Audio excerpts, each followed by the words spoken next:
क्या हम घर बदल रहे हैं? मैंने झूठ बोला। हाँ। क्यों? यहाँ तो आराम से रहते थे। वो सोफे पर थकान मिटाने लगी। अगर वो थोड़ा भी ध्यान देती तो देख लेती कि जो सामान ले जाया गया है वो मेरा था। 3 दिन में तुम्हारे पास समय है? मुलान थोड़ी देर के लिए हंसी, फिर सिर हिलाया। क्या ये हमारा गृह प्रवेश उत्सव है? हाँ, मेरे पास समय है। ये बात मुझे और अधिक दर्द देती थी। वो दिन कोई गृह प्रवेश उत्सव नहीं था, बल्कि हमारी शादी की सालगिरह थी, जिसे उसने पूरी तरह भूल गया था। मैंने कुछ नहीं कहा और अपने काम में लग गया। 3 दिन जल्दी बीत गए और ये मुलान और मेरी शादी का आखिरी दिन था। सटीक कहें तो शाम 6 बजे के बाद हम पति पत्नी नहीं रहेंगे। मैं उससे आखिरी खाना खाना चाहता था। मैंने व्यस्त होकर एक मेज पर खाना बनाया और फिर उसने फोन किया। माफ करना फैंग, जियांग भाई को अचानक कुछ काम आ गया है। मैं कुछ समय के लिए जा रही हूँ, तो मेरा इंतजार करना, मैं जल्दी लौट आऊंगी। मुझे कोई आश्चर्य नहीं था कि वो शादी की सालगिरह भूल गई।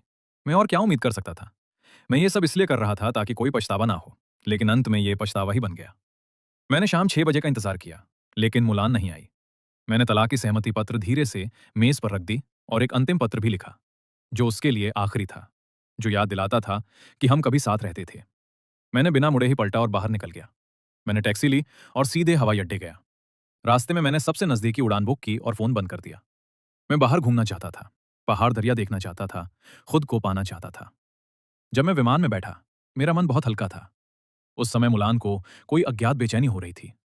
जियांग भाई, मुझे कुछ काम है, मैं वापस जा रही हूँ, तुम्हारे साथ नहीं रह सकती। ये बहाना था। मुलान जल्दी से कार लेकर वापस गई। हालांकि समय 6 बजे से ज्यादा हो चुका था, लेकिन वो विश्वास करती थी कि मैं उसका इंतजार करूंगा। उसने 10 से ज्यादा बार फोन किया, लेकिन आवाज खाली थी। उसने संदेश भेजे, फिर भी कोई जवाब नहीं आया। मैं जब घर पहुंचा तो मेज पर खाना ठंडा था। वो खुद को दोषी महसूस करने लगी और जल्दी से ऊपर चली गई, लेकिन बड़े कमरे में मुझे कहीं नहीं पाया। घर में जो भी मुझसे जुड़ा था, गायब था। उसका दिल जोर से धड़कने लगा।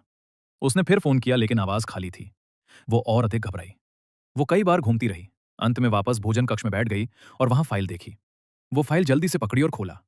पहली पंक्ति ने मुलान को हैरान कर दिया। आज हमारी शादी की सालगिरह है, लेकिन अफसोस कि तुम भूल गए। उसने पढ़ना जारी रखा। ये पत्र तलाक की सहमति पत्र के नीचे था। बधाई हो, तुम और मैं दोनों, हम तलाकशुदा हैं। मुलान ने अपनी आंखें चौड़ी कर दी। वो तलाक के शब्दों को देखकर विश्वास नहीं कर पा रही थी। उसका दिमाग खाली हो गया। वो जल्दी से पत्र नीचे रखकर तलाक की सहमति पत्र उठाई और अपने नाम पर साइन देखी।